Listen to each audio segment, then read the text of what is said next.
So I was thinking the other day, you guys have watched a few of our videos on my Subaru and Cole's truck, but you don't necessarily know like our history with cars. So in this video, I'm going to go through all the cars I had from my first car to what I have now. All right, we're going to start with my first car, which is a 68 Mustang Coupe.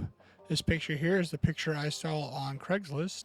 Now this picture here is actually how I received the car. The previous owner had partially stripped the paint and removed the fender. They also could not get it running. Luckily, me and my dad had found out the negative battery terminal was loose. We tightened it up and fired the car right up the day we had bought it and took it for a test drive.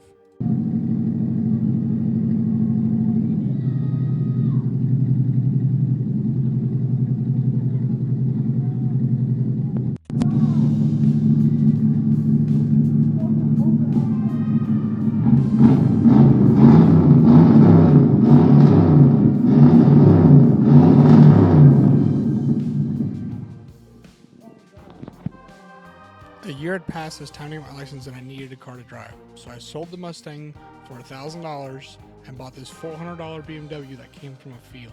I really loved that E34 BMW, but it had one downfall. It was an automatic, and as a high school kid, I had to have a manual. Now enters my 2001 Jetta with a VR6 and a 5-speed manual transmission. I traded that BMW for this straight. As you can see, it had a body kit on it, and I have a lot more pictures of this car. Me and my older brother Josh would constantly take this thing cruising on warm summer nights. And again, it was time for something new, so I sold this Jetta for $3,500, walked from the gas station to the high school for a ride, and then bought this Subaru for $1,500. This was my first Subaru, and I drove it. It had no muffler on it, some halogen lights, dark tint, and a 5-speed transmission. Only problem was, it had Subaru issues. Eventually, it stopped running, and I had to send it to the junkyard. At this time, I was a junior in high school, and this is when I started really changing cars in and out. So I bought a old work truck. It was a 94 Chevy 1500 with a 5-speed and a V8.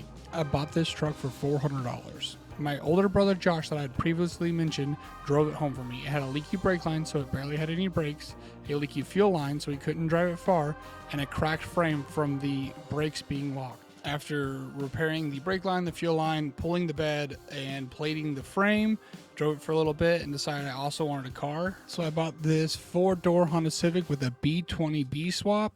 It was also a 5-speed manual, but after driving it home 2 hours and an additional 3 days of driving it to school, the transmission locked up. So on the hunt for another car, I found a Volkswagen Passat TDI for $400, and we drove it home about an hour and a half with no brakes. It was a certified beater with the brakes being broken from the exhaust melting the brake line, so I put a turn down on it. It had no door panels and busted door handle. It lasted a handful of months until the turbo blew out at school, smoked out the entire parking lot, and I then took it and sold it for $400. Unfortunately, at this time, I didn't want a truck and a car, so I'd actually taken the truck and traded it for a dirt bike. The dirt bike was a lot of fun with all the car trouble. I needed a road bike, so I bought a Honda CM450 for $450 after selling the dirt bike. I rode this bike until winter came, and then I decided to give this crusty bike a little bit of a refresh. So I pulled the fuel tank and the battery covers and started to sand and paint them.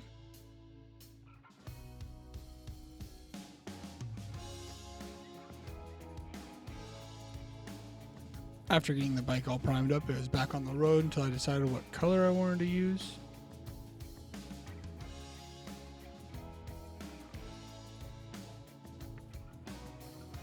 Unfortunately, something terrible happened. On my way home from work one night, someone had followed me into the shoulder and rear-ended me on the highway. I turned out without a scratch, but the bike was totaled.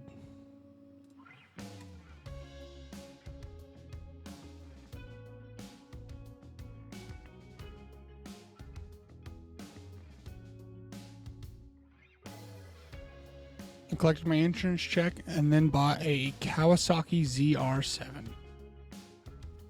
I had a custom ZR7 seat cover made because the seat was ripped up, and rode it for a bit until I hit a patch of gravel and laid it down. For the most part, it was minimal damage with a busted clutch lever, scratching on the turn signal, and the stator cover being cracked. That's okay, I had someone weld it. I took some steel stick, reformed the outside of it, and painted it up to where you couldn't even tell. Since I needed new clutch levers anyway, I went ahead and got new grips, both the clutch and brake lever, and new mirrors, as well as a new taillight and turn signals. You may have noticed there was a yellow classic car in the background. It was a 74 Volkswagen Super Beetle with a sunroof. Bought this car from my girlfriend, and we were going to fix it up, and it was going to be her first car. Unfortunately, a similar story with the Mustang happened with this. She was ready to drive, but the car was not, even though we had fully rebuilt the engine. As you can tell, a lot of those cars kind of overlap with bikes and everything, but that wraps up what I had in high school. I was getting ready to go to college and I still needed a car, so I bought this BMW convertible for $700.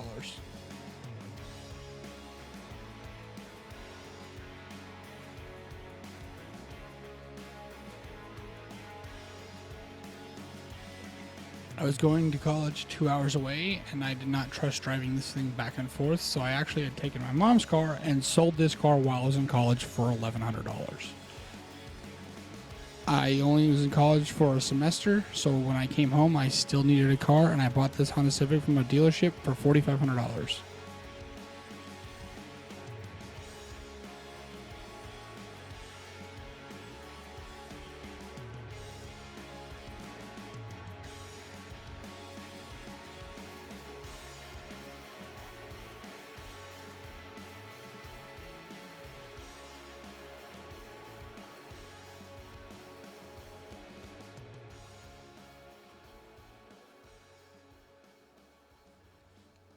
This was my first car that I started modding. I kept it simple with some yellow fog lights, removing the valve cover, replacing the gasket, sanding it down, and painting it, as well as installing a cold air intake. Then once I did that, I really didn't like the stock wheels, so I was on the hunt for some TE37s and picked up these knockoffs for $400. They needed some refinishing, but that was no problem for me. I went ahead and sanded them down, painted them, and put a wheel coating that was gunmetal gray with some flake in it. Eventually the time came and I actually sold this car for $2,500 in order to pay for my wedding. With the Civic sold and the fact that we get decent snow here, I figured a four-wheel drive would be a good idea, so I bought a 2012 Jeep Wrangler Hardtop. I actually used this Jeep like a Jeep should be used. We took it to Tennessee for my bachelor party down at Winrock Park.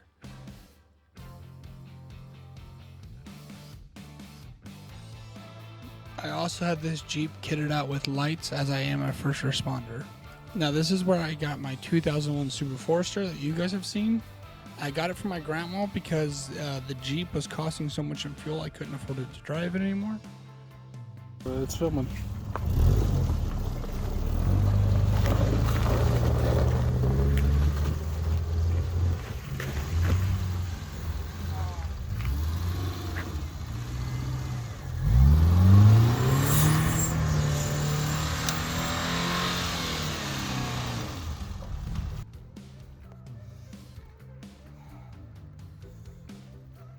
I'm sure you guys remember when we drifted the Subaru and broke it and had to replace the suspension.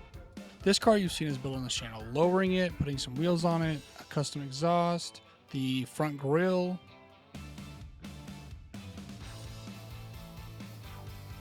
We are finally down to three: the detail van, the Subaru parts car, and the 1980 280Z.